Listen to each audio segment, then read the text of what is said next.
నమస్తే welcome to YR TV. నేను తెలంగాణ రాష్ట్ర వ్యాప్తంగా బీసీ నినాద హోరు కనబడుతుంది. ఓ పక్కన ఎమ్మెల్సీ కవితకు సంబంధించి పూర్తి స్థాయిలో ఉద్యమం తారాస్థాయికి చేరుకుంది. పూర్తిగా కూడా కాంగ్రెస్ పార్టీని ప్రశ్నిస్తున్న తరుణం కనబడుతుంది. ఎటువైపు చూసినా కూడా బీసీ నినాదాన్ని తెలంగాణలో చాలా మంది రాజకీయ నాయకులు కూడా ఎత్తుకున్నారు. గతంలో ఆర్ కృష్ణయ్య కావచ్చు, తీన్మార్ మల్లన్న కావచ్చు, ఎమ్మెల్సీ కవిత కావచ్చు, మరికొందరు కావచ్చు, ఎవరైనా కావచ్చు, కానీ దాన్ని కార్యాచరణ నడిపే నేతలు, కార్యాచరణ చేసే నేతలు కావాలంటూ కూడా అనేక సంఘాలు కూడా వెళ్తున్నాయి. దాంట్లో భాగంగా ఇక్కడ వడ్డెర సంఘానికి సంబంధించి కూడా కవితను ఆశ్రయించారు. ఎందుకు నిజంగా కూడా కవిత పట్ల నమ్మకమా లేకపోతే పూర్తి స్థాయిలో కార్యాచరణ అమల్లో కానుందా ఏంటి అనేది కూడా వాళ్ళని అడిగే ప్రయత్నం అయితే చేద్దాం. ప్రస్తుతం మనతో పాటు వైఆర్ టీవీ స్టూడియోలో ఉన్నారు ఎత్తని మారయ్య గారు. వారితో మాట్లాడదాం. నమస్తే అన్న. నమస్తే. ఎలా ఉన్నారు? బాగున్నాను. ఏంటి అసలు ఈ మీ వడ్డెర సంఘానికి సంబంధించి పూర్తి స్థాయిలో ఎమ్మెల్సీ కవితతో భేటీ అయి బీసీ సంఘాలకు సంబంధించి వాయిస్ వినిపిస్తున్న తరుణంలో మీరు వెళ్ళి మీ గొంతును ఎందుకు ఇప్పుడు ప్రశ్నిస్తున్నారు? గతంలో చాలామంది నేతలను చూశారు, చాలామందితో కూడా ప్రశ్నించారు.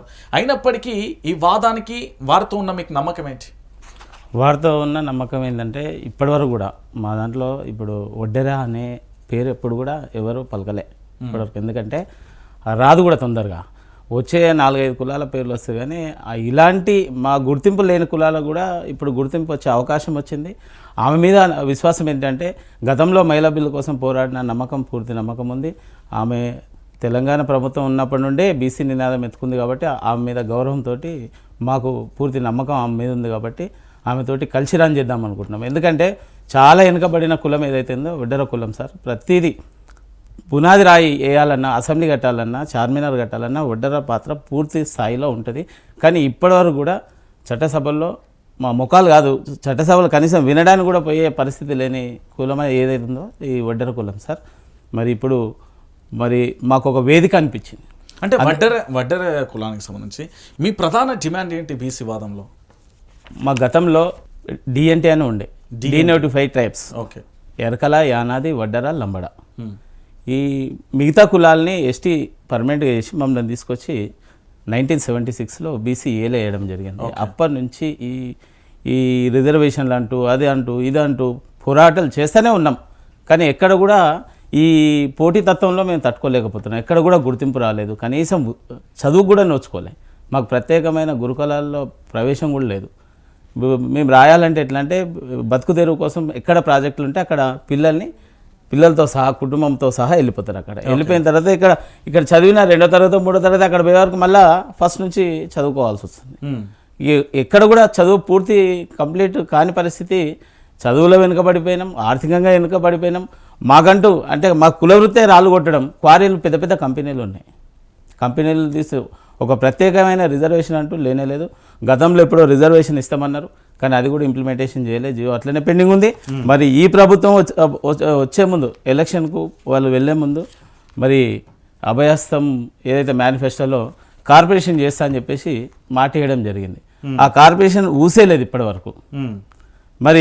కార్పొరేషన్ చేస్తాను మిగతా కులాలు అన్నీ చేసి ఒక వడ్డెర కులాన్ని చేయలేదు, మర్చిపోయారు. అంటే వడ్డెర కులానికి సంబంధించి గతంలో నేను ఒక ఇంటర్వ్యూ చేసినప్పుడు ఇంతకుముందే పూర్తి స్థాయిలో సంచార జాతులకు కూడా వడ్డెర కులాలకు దగ్గర సంబంధం ఉంది అంటారా? సంచార జాతులే అండి. మీరు కూడా సంచార జాతులే మేము. ఓకే. ఖచ్చితంగా ఎక్కడ కూడా మేము స్టేబుల్గా ఉండేది లేదు. ఎక్కడ ప్రాజెక్ట్ వస్తే, ఎక్కడ ఇటుక బట్టీలు ఉంటే, ఎక్కడో క్వారీలు ఉంటే ఒక మేస్త్రిని నమ్ముకొని మొత్తం కుటుంబ సభ్యులతో అక్కడ పోయి సంవత్సరాల కొద్దీ గడుస్తారు.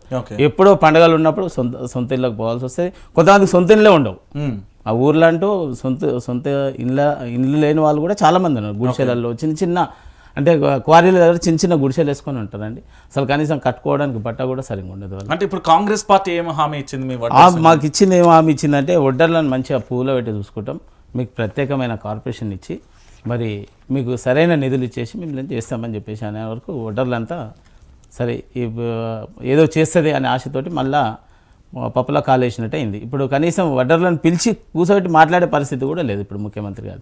ఒక వడ్డరైనా కాదు, బీసీ కులాల్లో కూడా అందరూ కూడా ఇప్పుడు వ్యతిరేకత వచ్చింది. ఎందుకు వచ్చిందంటే బీసీ నినాదం అని ఇప్పుడు అందరూ ఎందుకు ఎత్తుకుంటున్నారు?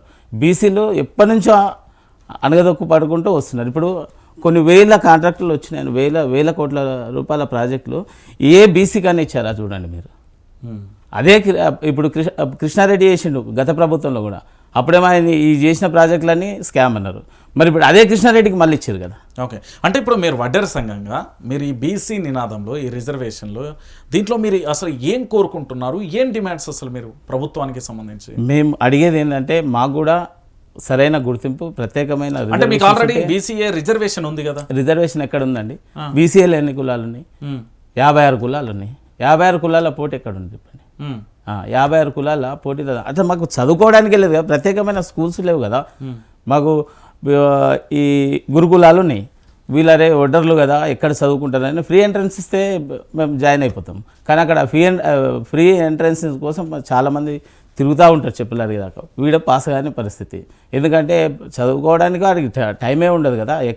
ఎక్కడనో ఊర్లు దాటి ఇంకో ఊర్లలో పోయి పనిచేసేటప్పుడు ఎక్కడ అవకాశం ఉంటుంది చెప్పండి? ఒక రూమ్ తీసుకొని అందులో స్టడీ చేసేంత లేదు కదా. ఇప్పుడు వాళ్ళు ఏడా గుడిసెలు ఉంటే ఆ గుడిసెలు ఉండాలి. వాళ్ళ పిల్లలకు ప్రత్యేకమైన ట్యూషన్లు పెట్టించేంత పరిస్థితి లేదు కదా. దానికోసం మేము అడిగేది రిజర్వేషన్ ఎందుకు అడుగుతున్నాం అంటే మీరు మళ్ళీ ఎస్టీలో అడుగుతున్నారా లేకపోతే బీసీలని అడుగుతున్నారా? ఇప్పుడు మేమేమంటున్నాం సార్, ఎస్టీ గత ఎప్పుడు 1950 నుంచి పోరాటం ఎస్టీలనే ఉన్నాం. ఎప్పటి వరకు 1976 వరకు మేము ఎస్టీలుగా రిజర్వేషన్ తీసుకున్నాం. అప్పుడు ఎంతో కొంత చదువుకున్నారు, కొంతమంది ఉద్యోగస్తులు అయ్యారు. 76 తర్వాత బీసీఏలో వచ్చిన తర్వాత ఇప్పటివరకు కూడా ఒక ఐఏఎస్ అధికారి కానీ ఒక జిల్లా స్థాయి అధికారి కానీ లేరు మా దాన్ని. అంటే తెలంగాణలో ఎంత జనాభా ఉంటుంది సుమారుగా? మీద సుమారుగా 15 లక్షలు ఉంటాం. సుమారుగా 15 లక్షలు ఉంటుంది. 15 లక్షలు ఉంటాం. ఓకే, పూర్తి స్థాయిలో. ఓకే, గతంలో అంటే ఈ బీసీ సంఘాలతోని ఎన్ని సంఘాలతో మీరు కలిసి పనిచేశారు? ఇప్పుడు కవిత సంబంధించిన బీసీలకు సంబంధించి ఎజెండా ఎత్తుకున్న తర్వాత జాగృతి ఆధ్వర్యంలో మీకు ఎలాంటి నమ్మకం ఉండే? గతంలో ఆర్ కృష్ణయ్య గారు ఉండే, మరి చాలామంది బీసీ నినాదం మీద ఎత్తుకొని ఉన్నారు, పెద్దలు అందరూ ఎత్తుకొని ఉన్నారు. బీసీ మీటింగ్లు పెట్టినప్పుడు ఒడ్డర్లకు ఎక్కడ స్థానం కలగలేదండి. ఇప్పుడు అవకాశం ఇప్పుడు ఇస్తున్నారు. గతంలో మేము ఒడ్డర్ల కోసమే పోరాటం చేసాం. మరి అందరు కలిస్తేనే అవుతుంది. ఒక ఒడ్డర్ కులంతో ఎంత దూరం పోయినా కానీ మనం కొట్లాడలేము. అందరినీ కలుపుకొని కవిత గారు ఏదైతే నిర్ణయం తీసుకునేది బాగుంది అని చెప్పేసి మేము దానికి మద్దతు పలకడం జరిగింది అక్కగారికి. ఆ అక్కగారికి మద్దతు పలకడం వల్ల మేము కూడా రాష్ట్ర స్థాయిలో ఈ గొంతు విప్పి మాట్లాడగలుగుతున్నాం. ఆమె అంత విలువిస్తుంది అన్ని కులాలకు కూడా. ఆ వేదిక మీద ఒక స్థానం ఇస్తున్నారు. గతంలో ఎవరు ఇవ్వలేదు. ఓకే, మాట్లాడితే 2-3 ఎవరైతే సీనియర్లు ఉంటారో మాట్లాడేస్తున్నా ఆ కులాన్ని దగ్గర కూడా తీసిన దాఖలాలు. ఇప్పుడు అందరినీ ఏకతాటిగా ఏ సంచార జాతరలలో ఉన్న బీసీలో అందరినీ కూడా ఏకతాటికి తీసుకొచ్చే ప్రయత్నము అక్కగారు చేస్తున్నారు. కాబట్టి ఆమె మీద పూర్తి విశ్వాసం ఉంది మాకు. ఖచ్చితంగా ఆమెతో పాటు పనిచేస్తాం.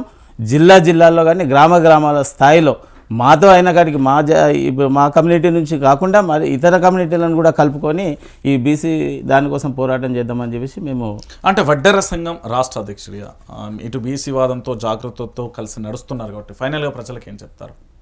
నేను చెప్పేది ఒకటే, ఇప్పుడు మనమంతా నా కులం ఎక్కువ నీ కులం ఎక్కువ అనకుండా బీసీలో అందరూ ఐకమత్యంగా పోతే ఏదైతే మనం కోల్పోయినామో అది సాధించుకోవడానికి అవకాశం ఉంటుంది. కాబట్టి దయచేసి బీసీ సంఘాల్లో ఉన్న ప్రతి ఒక్కరు కూడా పెద్ద నాయకులు కానీ సీనియర్ నాయకులు కానీ బీసీ నినాదం కొన్ని ఏళ్ళ నుంచి ఎత్తుకున్న వాళ్ళు కూడా ఏకతాటి మీదకి రావాలని చెప్పేసి కోరుకుంటున్నాం. థ్యాంక్ యూ అండి మారయ్య గారు. చూసారు కదా, మొత్తానికి వడ్డెరి కులాలకు సంబంధించి కూడా పూర్తి స్థాయిలో బీసీలలో నినాదం అయితే కొనసాగుతుంది. మాకు కూడా రిజర్వేషన్ల విషయంలో కూడా అన్నిట్లలో కూడా మేము మోసపోతున్నాం, గోసపడుతున్నాం. ఖచ్చితంగా మాకు కూడా న్యాయం చేయాలి. అందుకే మేము జాగృతి ఆధ్వర్యంలో పూర్తి స్థాయిలో ముందుకు నడిచే ప్రయత్నం అయితే చేస్తున్నామంటూ కూడా వారు డిమాండ్ చేస్తున్న పరిస్థితి కనబడుతుంది. ఇక మరో ఇంటర్వ్యూలో మళ్ళీ కలుద్దాం. చూస్తూనే ఉండండి YR TV. Signing off friends.